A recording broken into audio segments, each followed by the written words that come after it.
Dengarkan kisah-kisah kami. Cerita. Assalamualaikum warahmatullahi wabarakatuh. Selamat datang di Cerita dari Selatan. Apa kabar? Semoga kalian semua selalu dalam keadaan sehat dan bahagia ya. Sebelum lanjut, jangan lupa dukung kami dengan klik tombol subscribe dan komen hadir untuk absennya. Selamat menonton.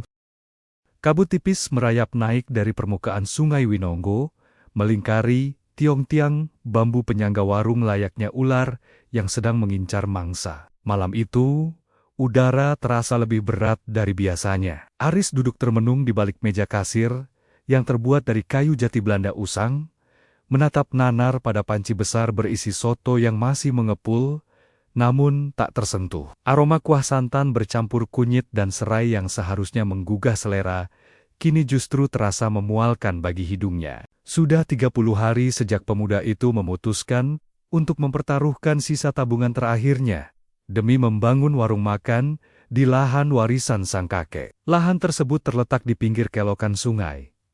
Di bawah rimbunnya rumpun bambu ori yang menjulang tinggi, menutupi cahaya bulan. Warga desa menyebut tempat ini Wingit, sebuah lokasi yang sebaiknya dihindari saat matahari mulai tergelincir ke barat.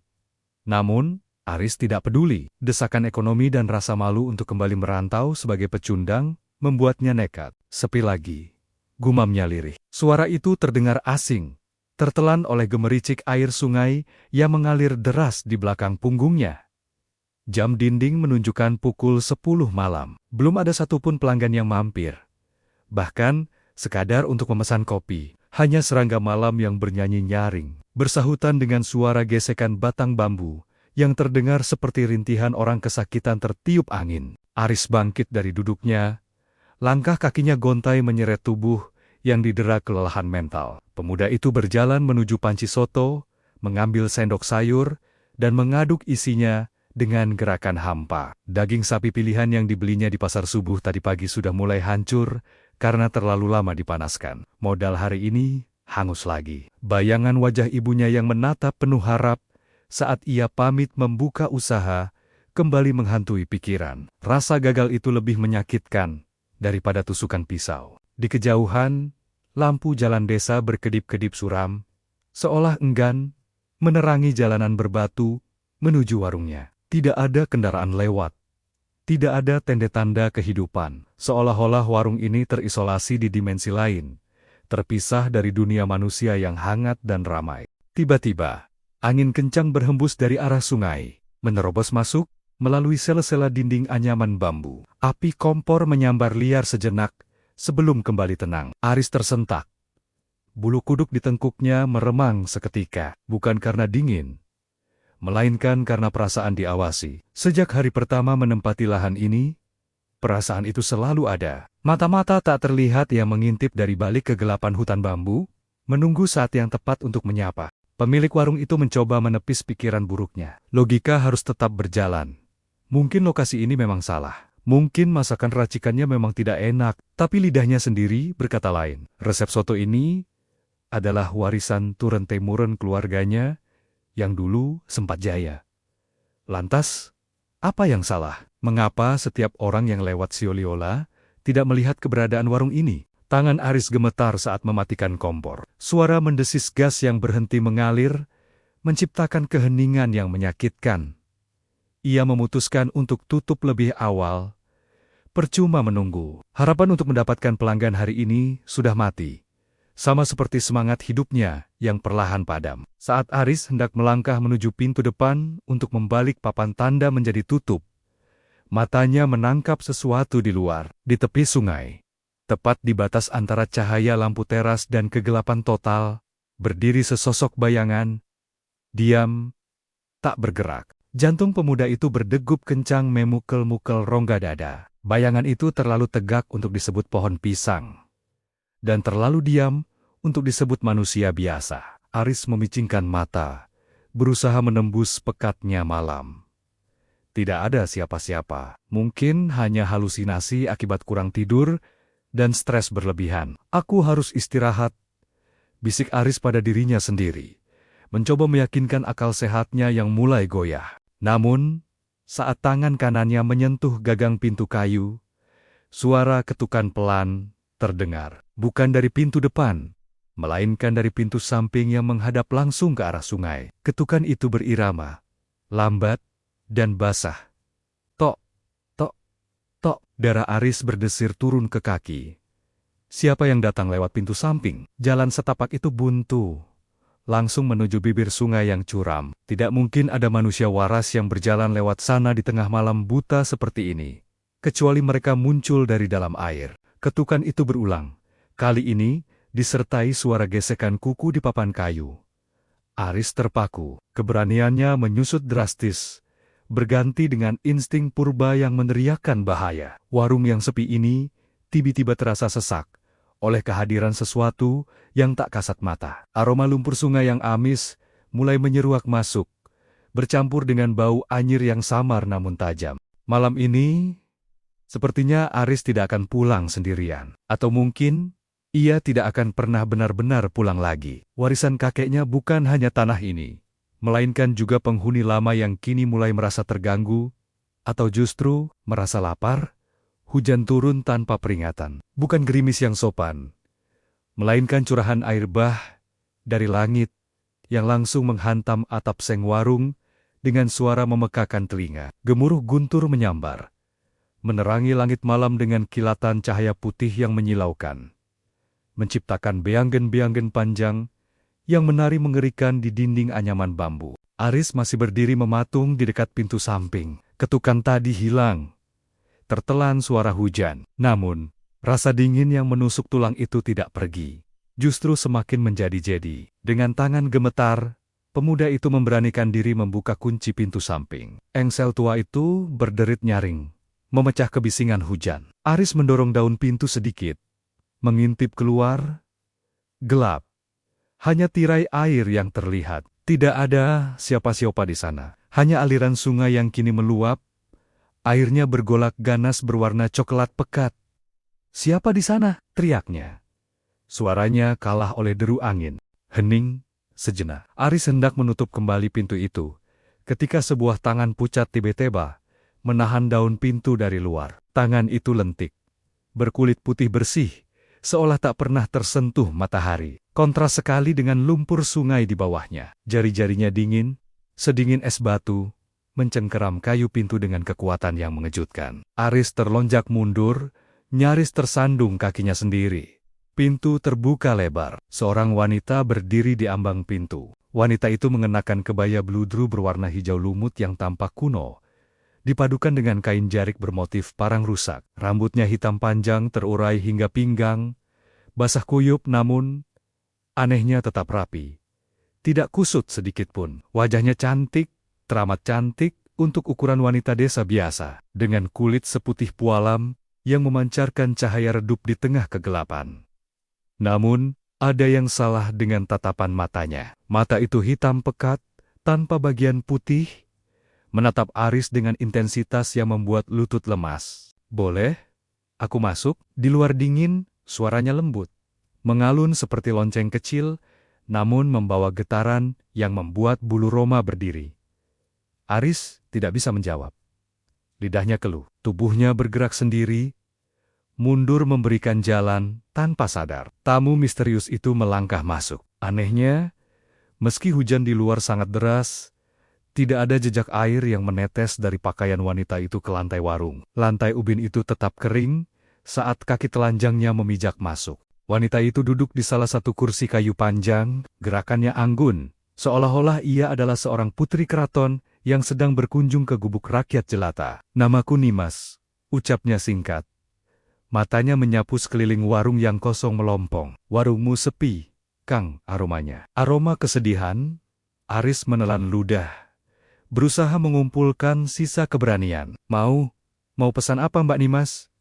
"Maaf, bahannya tinggal soto. Nasi mungkin sudah agak dingin." "Soto saja, tapi jangan pakai nasi." "Aku hanya ingin kuahnya," jawab Nimas datar. Dengan tangan yang masih gemetar, Aris kembali ke dapur. Ia menyalakan kompor, memanaskan kuah soto. Saat mengaduk kuah, pikirannya berkecamuk. Siapa wanita ini? Pakaiannya seperti orang dari masa lalu, dan tatapan matanya, Aris merasa telanjang di hadapan tatapan itu, seolah Nimas bisa melihat seluruh ketakutan dan keputusasaan dalam jiwanya. Semangkuk soto panas tersaji di meja. Nimas menatap mangkuk itu, lalu mendekatkan wajahnya, menghirup uap yang mengepul. Ekspresinya datar, tanpa emosi. "Hambar?" katanya tiba-tiba. Aris tersinggung. "Saya pakai bumbu lengkap, Mbak. Resep keluarga." Nimas tersenyum tipis. Senyum yang tidak mencapai mata. "Hambar bagi mereka yang berjalan di malam hari. Kang manusia mungkin suka, tapi lidah manusia itu tumpul. Kalau mau ramai, kau harus memuaskan selera yang lain." Wanita itu merogoh sesuatu dari balik selendang yang melilit pinggangnya. Sebuah bungkusan kecil, terbungkus daun pisang yang sudah menguning. Ia meletakkannya di atas meja, mendorongnya pelan ke arah Aris. "Pakailah ini," perintahnya. Aris menatap bungkusan itu ragu. "Apa ini?" "Rempah. Dari seberang sungai. Bukan dari pasar, bukan dari kebun manusia," jawab Nimas. Suaranya merendah, berbisik namun terdengar jelas di telinga Aris, seolah ia bicara tepat di sebelahnya. "Campurkan seujung kuku saja ke dalam panci kuahmu besok. Aromanya akan memanggil siapa saja yang memiliki nafsu. Warungmu akan penuh sesak, uang akan mengalir seperti air bah." Tawaran itu terdengar gila, namun juga menggoda. Aris menatap bungkusan itu, lalu beralih ke wajah Nimas. "Ada janji kekayaan di sana, tapi juga ada ancaman tersembunyi. Tapi ada syaratnya," lanjut Nimas. Matanya menyipit tajam. "Jangan pernah kau mencicipi kuah sisa pelangganmu. Sedikit pun, jangan. Dan setiap malam Jumat Kliwon, letakkan semangkuk kuah murni tanpa daging di batu besar tepi sungai. Itu jatahku." Aris ingin menolak. Akal sehatnya berteriak bahwa ini adalah pesugihan, persekutuan terlarang. Tapi bayangan hutang yang menumpuk, cemoohan tetangga, dan wajah lelah ibunya membungkam logika itu. Tangannya terulur, perlahan mengambil bungkusan daun pisang itu. Dingin. Bungkusan itu terasa sedingin tangan Nimas. Saya terima," suara Aris Paro. Nimas tersenyum lebar sekarang, menampakkan deretan gigi yang terlampau putih dan rapi. "Pilihan bagus, Kang Aris. Sekarang, tidurlah. Besok kau akan sibuk." Gadis itu bangkit berdiri, lalu berjalan menuju pintu samping yang masih terbuka. Aris mengedipkan mata sejenak karena kilatan petir yang menyambar dekat sekali. Saat ia membuka mata kembali, kursi itu sudah kosong, pintu samping tertutup rapat. Nimas lenyap begitu saja, seolah-olah ia tidak pernah ada di sana. Hanya bungkusan daun pisang di tangan Aris dan aroma melati yang tiba-tiba menyeruak tajam di tengah bau soto yang menjadi bukti bahwa pertemuan itu nyata. Di luar, hujan berhenti seketika, menyisakan keheningan yang jauh lebih mencekam daripada badai. Aris menggenggam bungkusan itu erat-erat. Ia baru saja menjabat tangan nasib, tanpa menyadari bahwa tangan itu juga yang kelak akan menyeretnya ke dasar kegelapan. Fajar menyingsing dengan malas di ufuk timur, membawa cahaya abu-abu yang gagal mengusir dingin sisa hujan semalam. Aris berdiri di dapur sempitnya, menatap panci besar berisi air mendidih yang bergolak. Di tangan kanannya, bungkusan daun pisang pemberian Nimas terasa berat, seolah memuat beban dosa yang belum terbayar. Keraguan sempat menyelinap. Logika pemuda itu berontak, meneriakkan bahaya. Namun, ketika matanya menangkap pantulan wajahnya sendiri di permukaan panci wajah, lelah seorang pecundang yang nyaris bangkrut tekadnya membulat. Jari-jarinya perlahan membuka bungkusan itu. Isinya bukan rempah biasa. Sebuah pasta berwarna merah pekat, nyaris menyerupai darah beku, namun menebarkan aroma manis yang aneh. Bukan bau bumbu dapur, melainkan wangi bunga kantil yang layu bercampur tanah basah. "Demi laris," bisik sang koki dadakan itu, lalu menjatuhkan seujung kuku pasta misterius tersebut ke dalam kuah soto. "Ses!" Suara desisan nyaring terdengar saat bumbu itu menyentuh air panas. Uap putih yang mengepul dari panci berubah warna menjadi kemerahan sejenak, sebelum kembali normal. Namun, perubahan yang paling drastis terjadi pada aromanya. Bau anyir daging mentah dan rempah tanah seketika meledak, memenuhi ruangan dapur, menyelinap keluar lewat celah ventilasi, dan terbawa angin pagi menyusuri jalanan desa. Itu adalah aroma yang memabukkan, gurih, tajam, dan memiliki daya pikat yang tidak wajar. Belum genap 10 menit warung dibuka, seorang pengendara motor yang melintas tiba-tiba mengerem mendadak. Nyaris tergelincir di aspal basah. Lelaki itu memutar balik kendaraannya dengan tatapan kosong. Hidungnya kembang-kempis, menghirup udara seperti hewan pelacak. Tanpa bicara, ia memarkir motor sembarangan dan duduk di bangku kayu. Soto. 1. Ucapnya kaku. Aris menyajikan mangkuk pertama dengan tangan gemetar. Pelanggan itu langsung menyambar sendok, menyuapkan kuah panas, tanpa meniupnya terlebih dahulu. Matanya terbelalak lebar seiring cairan gurih itu membasahi lidah. Detik berikutnya, lelaki itu makan dengan kecepatan yang mengerikan. Suara kecap mulut dan benturan sendok ke mangkuk terdengar bising di tengah keheningan pagi. Tak lama kemudian, satu persatu orang mulai berdatangan. Pejalan kaki yang hendak ke pasar, sopir angkot yang biasanya mangkal di terminal, hingga anak sekolah yang membolos. Mereka datang seperti semut yang terpancing gula, ditarik oleh benang gaib yang terajut dari aroma masakan Aris. Warung yang biasanya sunyi bak kuburan itu mendadak penuh sesak. Anehnya, tidak ada percakapan, tidak ada gurau tawa. Lazimnya warung makan di pagi hari. Puluhan orang duduk berjejalan, bahu saling bersentuhan, namun pikiran mereka terisolasi pada mangkuk masing-masing. Aris kewalahan. Keringat dingin mengucur deras di pelipis. Tangannya bergerak otomatis menyendok nasi, menyiram kuah, dan menabur bawang goreng. Ia melihat sesuatu yang ganjil pada wajah pelanggannya. Mereka tidak terlihat kenyang, meski sudah menghabiskan 2 porsi. Tatapan mereka liar, rakus, seolah ada lubang hitam di perut yang menuntut untuk terus diisi. Lagi, seru seorang bapak tua di pojok ruangan, membanting mangkuk kosongnya ke meja. Sisa kuah dan nasi berhamburan. "Tambah!" sahut yang lain. Suasana mulai terasa mencekam. Nafsu makan mereka bukan nafsu manusiawi. Aris merasa seperti sedang memberi makan sekumpulan hewan buas yang kelaparan berhari-hari. Di tengah kesibukan yang menggila itu, sekilas, dari sudut matanya, pemilik warung itu melihat sosok wanita berkebaya hijau berdiri di dekat rumpun bambu di seberang jalan. Nimas tersenyum, mengawasi kerumunan manusia yang lahap itu dengan kepuasan yang dingin.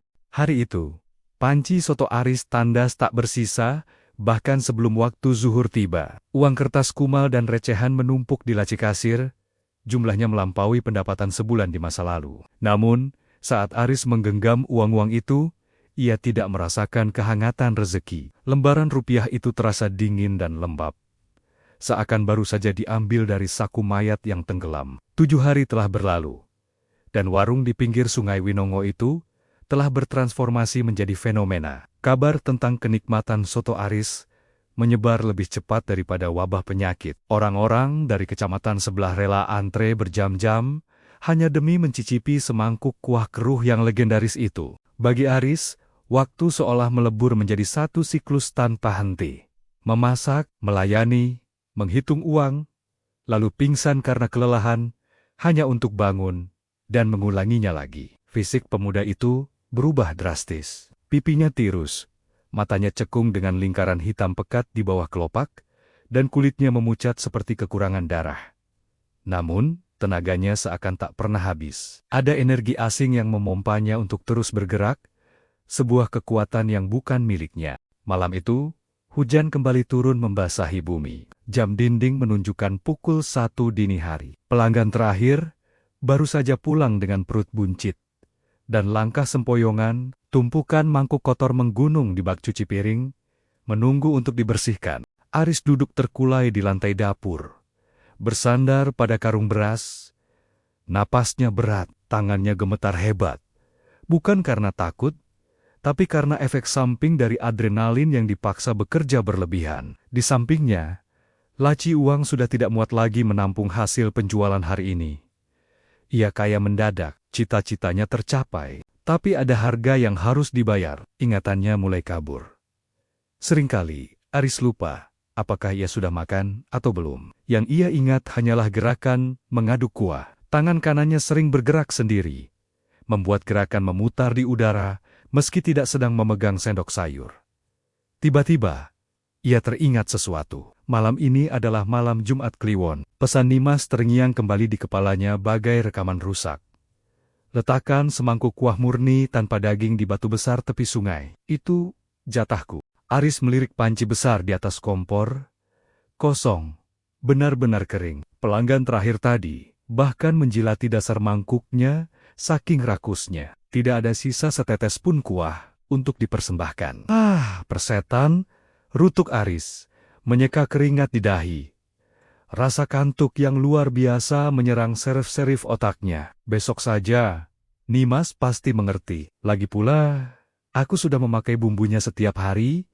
Dia pasti sudah kenyang dari aura para pelanggan itu. Logika yang dipaksakan itu membuatnya merasa sedikit tenang. Aris terlalu lelah untuk memasak ulang hanya demi semangkuk sesajen. Tubuhnya menuntut istirahat. Dengan langkah menyeret, ia mematikan lampu dapur dan berjalan menuju kamar tidur kecil di belakang warung. Namun, saat ia merebahkan diri di kasur tipisnya, suasana ruangan berubah. Suara hujan di luar terdengar berbeda. Lebih mirip suara ribuan kaki kecil yang berlari di atas atap seng. Udara di dalam kamar menjadi sangat lembab, berbau lumpur sungai yang menyengat. Aris mencoba memejamkan mata. Tapi perasaan diawasi itu datang lagi. Kali ini lebih kuat, lebih dekat. Dari sudut gelap kamarnya, terdengar suara tetesan air. Tes, tes, tes. Pemuda itu membuka mata. Jantungnya berdegup kencang. Atap kamarnya tidak bocor. Matanya menyapu kegelapan, mencari sumber suara. Di lantai, tepat di samping tempat tidurnya, terdapat jejak kaki basah. Jejak kaki kecil, ramping, milik seorang wanita telanjang kaki yang baru saja keluar dari sungai. Jejak itu basah, berlumpur, dan berhenti tepat di sisi wajah Aris yang sedang berbaring. Jatahku. Suara bisikan itu terdengar tepat di telinga kirinya. Dingin, basah, dan penuh tuntutan. Bukan suara Nimas yang merdu, melainkan suara parau seperti orang yang tenggorokannya penuh air. Aris tersentak bangun, menyalakan lampu kamar dengan panik. Kosong, tidak ada siapa-siapa. Namun, di lantai ubin yang dingin, genangan air bercampur lumpur itu nyata adanya, membentuk pola jejak kaki yang mengarah kembali ke pintu keluar. Dan di atas bantalnya, tertinggal beberapa helai rambut panjang yang basah dan berbau anyir. Malam itu, Aris tidak bisa tidur lagi. Ia duduk memeluk lutut di pojok kasur. Gemetar ketakutan. Sementara di luar, suara aliran sungai Winongo terdengar menderu marah. Seolah sedang menanti sesuatu yang telah dijanjikan, namun diingkari. Kesuksesan instan ini mulai menagih bunganya.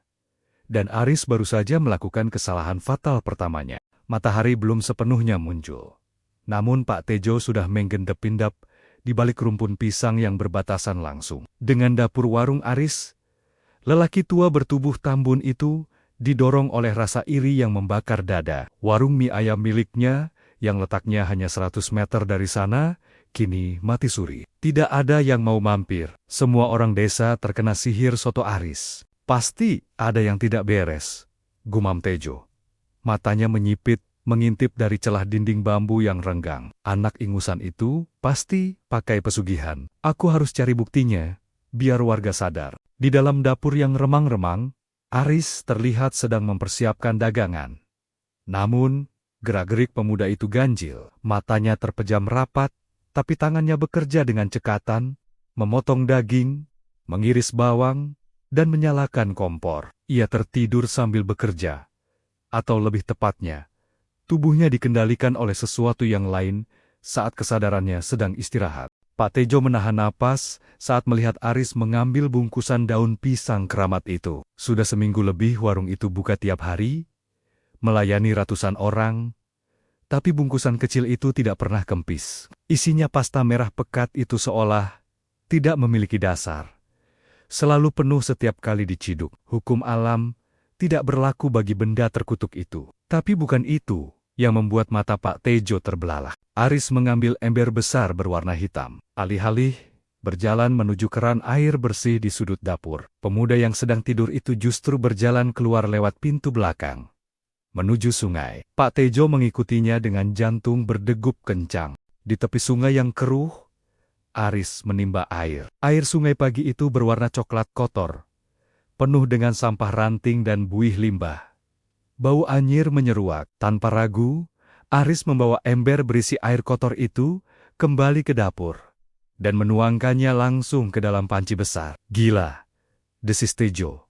Perutnya mual membayangkan air itu masuk ke perut para tetangganya. Namun, kengerian belum berakhir. Saat air sungai itu bercampur dengan bumbu dari bungkusan daun pisang, keajaiban mengerikan terjadi. Air yang tadinya keruh dan bau seketika berubah menjadi bening, lalu perlahan berubah warna menjadi kuah kaldu kekuningan yang mengeluarkan aroma harum luar biasa. Bau busuk sungai lenyap, berganti dengan wangi rempah surgawi yang membuat air liur Pak Tejo menetes tanpa sadar. Meski otaknya tahu itu menjijikkan. Aris kemudian mengambil daging dari sebuah besek bambu yang tertutup kain hitam. Pak Tejo memicingkan mata, berusaha melihat lebih jelas daging apa yang dipakai. Saat kain itu dibuka, benda di dalamnya bukanlah daging sapi merah segar. Itu adalah gampalan-gampalan daging pucat yang kebiruan, berlendir, dan berdenyut. Pak Tejo membekap mulutnya sendiri agar tidak berteriak. Daging itu bergerak pelan,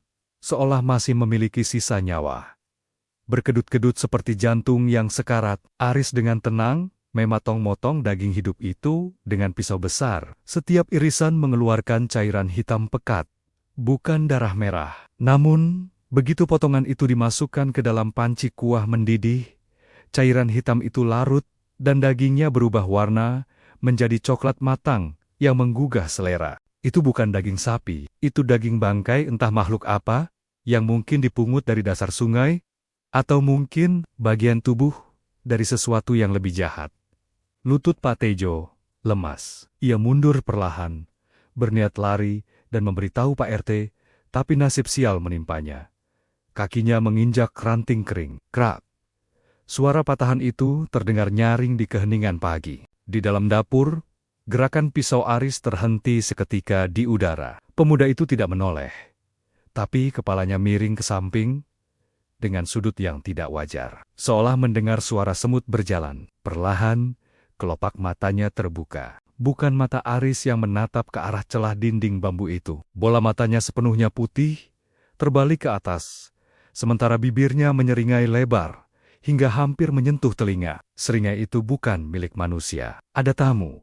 Suara berat dan parau keluar dari tenggorokan Aris. Pak Tejo tidak menunggu lagi. Insting bertahan hidupnya mengambil alih. Ia lari terburit-berit, menembus kebun pisang, meninggalkan sandal jepitnya yang putus, terus berlari tanpa menoleh ke belakang. Dikejar oleh tawa melengking yang menggema dari arah dapur warung yang terkutuk itu. Ia tahu rahasianya sekarang.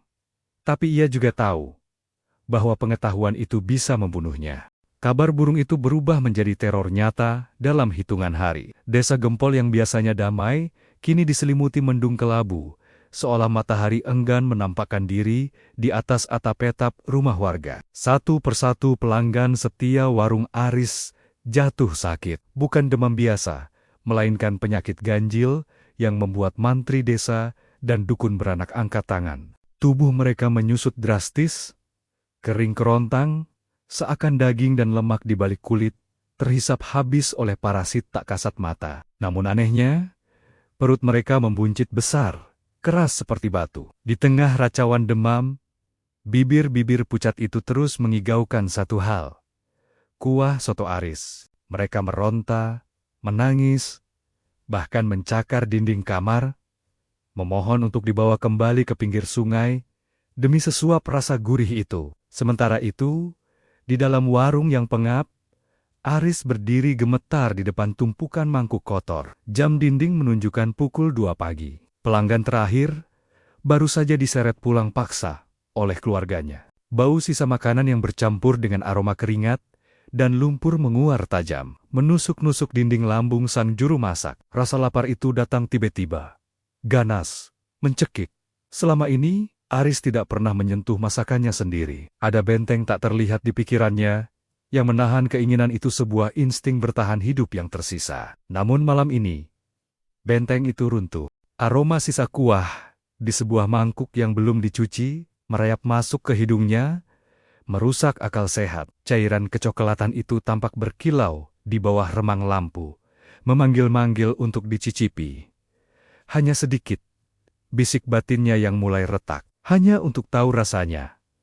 Tangan kurus itu bergerak kaku, mengambil mangkuk bekas pelanggannya. Tanpa sendok, bibir Aris langsung menyentuh pinggiran keramik yang dingin. Cairan itu mengalir masuk ke tenggorokan, rasanya meledak. Bukan gurih micin atau asin garam. Rasa itu adalah kombinasi dari kelezatan surgawi yang memabukkan dan kepahitan darah yang kental. Ada sensasi dingin yang menjalar cepat dari lambung, menyebar ke seluruh pembuluh darah, lalu naik menghantam otak belakang. Duar, pandangan Aris menggelap sejenak, lalu terang benderang dengan warna yang menyakitkan mata. Dunia di sekelilingnya berubah wujud. Warung bambu yang sederhana itu lenyap, berganti menjadi sebuah pendopo tua dengan pilar-pilar kayu raksasa yang berlumut dan basah. Mata batinnya terbuka paksa. Aris menoleh ke arah meja-meja makan. Di sana, duduk makhluk-makhluk yang selama ini ia layani. Mereka bukan manusia, atau lebih tepatnya, bukan lagi manusia seutuhnya. Di sudut kiri, seorang bapak tua yang sering datang Pak RT tampak sedang menggerogoti tulang belulang. Namun wajahnya bukan wajah Pak RT. Wajah itu meleleh, matanya melotot tanpa kelopak, dengan lidah panjang menjulur seperti lidah biawak. Di sebelahnya, sosok wanita dengan punggung bolong dan rambut terurai panjang sedang menyeruput kuah dari batok kepala manusia, bukan mangkuk keramik. Di antara mereka, terselip makhluk kerdil, berbulu hitam, dan sosok-sosok tinggi besar bermata merah yang duduk berbaur, saling berebut makanan. Makanan di meja itu pun berubah wujud di mata Aris. Bukan soto daging sapi. Panci-panci itu berisi gumpalan cacing tanah yang menggeliat, potongan bangkai tikus, dan cairan hitam pekat yang berbau nanah. Aris memuntahkan isi perutnya seketika. Ia mundur terhuyung-huyung, menabrak dinding yang kini terasa lunak dan berlendir seperti daging hidup. Teriakan tertahan di tenggorokan. Selama ini, ia bukan memberi makan warga desa dengan masakan lezat. Ia telah menjamu seluruh penghuni hutan larangan dan menyuapkan kotoran gaib ke mulut tetangganya sendiri. Ia telah menjadi pelayan bagi neraka duniawi. Air bah itu datang bukan dengan gemuruh, melainkan dengan desisan panjang, menyerupai ular raksasa yang melata mencari celah. Lantai ubin warung yang retok-retok kini mulai tenggelam di bawah genangan lumpur hitam pekat. Cairan itu dingin, teramat dingin, hingga membuat tulang-tulang kaki Aris terasa ngilu seketika saat tersentuh. Itu bukan banjir kiriman dari hulu. Hujan di luar sana bahkan sudah reda. Air itu memancar keluar dari pori-pori tanah, merembes dari dinding, seolah bumi itu sendiri yang muntah. Aris mundur teratur, kakinya tersandung kaki meja, matanya liar mencari jalan keluar. Pintu depan terkunci rapat oleh kekuatan yang tak terlihat. Sementara jendela-jendela bergetar hebat ditiup angin yang berpusar di dalam ruangan. "Pergi! Aku tidak mau ikut!" teriak pemuda itu frustrasi. Suaranya pecah, tenggelam oleh suara riuh rendah yang mulai terdengar dari luar dinding anyaman bambu. "Duh! Duh!" Suara gedoran pintu bertalu-talu. Bukan satu tangan, tapi puluhan, ratusan. "Buka mas, lapar. Tambah kuahnya mas. Soto? Soto?" Suara-suara itu milik manusia, namun nadanya datar, tanpa emosi, seperti rekaman kaset rusak yang diputar berulang-ulang. Aris mengenali suara itu. Suara Pak RT, suara Buminah penjual sayur, suara anak-anak sekolah yang sering membolos di warungnya. Namun, instingnya berteriak bahwa yang berdiri di balik pintu bukanlah tetangga-tetangganya. Tubuh mereka mungkin masih terbaring sakit di rumah masing-masing. Namun sukma mereka, bagian dari jiwa yang terikat oleh sumpah makanan, kini datang menagih. Di sudut ruangan, Nimas masih berdiri tenang. Kakinya tidak menyentuh lumpur. Gadis bunian itu melayang sejengkal di atas permukaan air yang kian meninggi, menatap kepanikan Aris dengan senyum tipis yang meremehkan. "Mereka tamu setiamu, Kang. Tak sopan membiarkan mereka menunggu di luar," ujar Nimas lembut. Tangannya melambai pelan. Seketika, pintu depan warung meledak terbuka. Engsel kayunya patah, terlempar ke sudut ruangan. Aris menjerit tertahan. Di ambang pintu, berdiri puluhan sosok bayangan hitam. Wajah mereka samar, tertutup kabut. Namun, mulut mereka menganga. Lebar terlalu, lebar meneteskan air liur hitam yang berbau busuk. Mereka merangsek masuk, merayap di dinding, merangkak di lantai berlumpur, bergerak seperti serangga yang mengerubungi gula. Warung sempit itu berubah menjadi lautan mimpi buruk. Aris menyambar pisau daging yang tergeletak di meja, mengacungkannya secara membabi buta. "Jangan mendekat!" Namun, makhluk-makhluk itu tidak peduli pada besi tajam. Mereka hanya menginginkan satu hal, sang juru masak. Tangan-tangan dingin, basah, dan licin mulai mencengkeram kaki Aris, menariknya jatuh ke dalam genangan lumpur. Dalam keputusasaan, pandangan Aris tertumbuk pada bungkusan daun pisang yang tergeletak di dekat kompor sumber dari segala malapetaka ini. Jika ia bisa memusnahkannya, mungkin ikatan ini akan putus. Dengan sisa tenaga, pemuda itu merangkak, menendang wajah makhluk berlendir yang mencoba menggigit betisnya, dan menyambar bungkusan itu. "Ini yang kalian mau?" "Hah?" Aris berniat melempar bungkusan itu ke dalam nyala api kompor yang masih menyala kecil. Namun, sebelum tangannya sempat bergerak, sebuah kekuatan tak kasat mata menahan lengannya di udara. Tulangnya serasa hendak remuk. Nimas sudah berada tepat di hadapannya. Wajah cantiknya kini berubah total. Kulitnya bersisik hijau keemasan, matanya menyala merah saga, dan rambut indahnya bergarak-gerak liar seperti kumpulan ular air. "Kau pikir kau bisa membatalkan perjanjian dengan api manusia?" desis Nimas. Suaranya menggelegar, memenuhi ruangan. Api tidak bisa membakar janji yang ditulis di atas air. Lantai warung tiba-tiba ambrol. Tanah di bawah kaki Aris merekah, menciptakan lubang besar yang langsung terhubung dengan arus deras Sungai Winongo di bawahnya. Aris kehilangan pijakan. Tubuhnya meluncur jatuh ke dalam kegelapan air yang bergolak. Tidak ada teriakan. Air sungai itu langsung menyumbat mulut, hidung, dan telinganya. Arus deras menyeret tubuh kurus itu, memutar-mutarnya seperti boneka kain. Di dalam kegelapan air yang mencekik, Aris melihat pemandangan terakhir yang akan menghantuinya selamanya. Di dasar sungai, terdapat sebuah gerbang gapura megah yang terbuat dari tulang belulang manusia. Cahaya obor biru menyala di kiri kanannya. Dan di sana, di balik gapura itu, ribuan sosok makhluk air sedang duduk mengelilingi meja perjamuan raksasa, memegang piring kosong, menunggu koki baru mereka datang. Aris mencoba berenang ke permukaan, menggapai secercah cahaya bulan yang kian menjauh. Tapi tangan-tangan pucat menarik kakinya, menyeretnya semakin dalam, menuju dapur abadi yang tak memiliki jalan keluar. Sinar matahari pagi menembus celah dedaunan bambu, menyinari tanah kosong di pinggir Sungai Winongo. Burung-burung berkicau riang, seolah tidak peduli pada tragedi yang terjadi beberapa jam sebelumnya. Warga desa gempol-gempar. Warung milik Aris lenyap, bukan sekadar roboh atau hanyut, melainkan hilang tak berbekas. Tidak ada puing-puing kayu, tidak ada pecahan piring, tidak ada atap seng yang tersangkut. Tanah tempat warung itu berdiri kini rata, bersih, dan licin, seolah baru saja disapu banjir besar yang sangat rapi. Hanya ada satu jejak yang tertinggal. Aroma samar bunga kantil yang bercampur dengan bau anyir lumpur. Pak Tejo, yang memimpin warga mencari keberadaan Aris, berdiri gemetar di pinggir tebing sungai. Wajah lelaki tua itu pucat pasi. Ia tahu apa yang terjadi, tapi lidahnya keluh. Ketakutan membungkam mulutnya rapat-rapat. Ia melihat ke bawah, ke arah aliran sungai yang tenang dan berwarna coklat susu. Untuk sesaat, ia merasa melihat wajah Aris sedang menatapnya dari dalam air.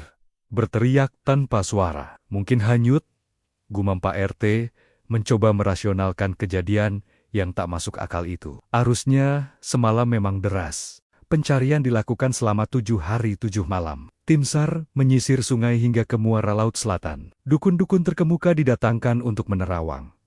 Namun, hasilnya nihil. Jasad Aris tidak pernah ditemukan. Pemuda itu hilang ditelan bumi, atau lebih tepatnya, ditelan air. Anehnya, seiring hilangnya Aris dan warungnya, penyakit misterius yang menyerang warga desa berangsur sembuh. Perut mereka yang membuncit kembali normal, nafsu makan mereka yang menggila mereda.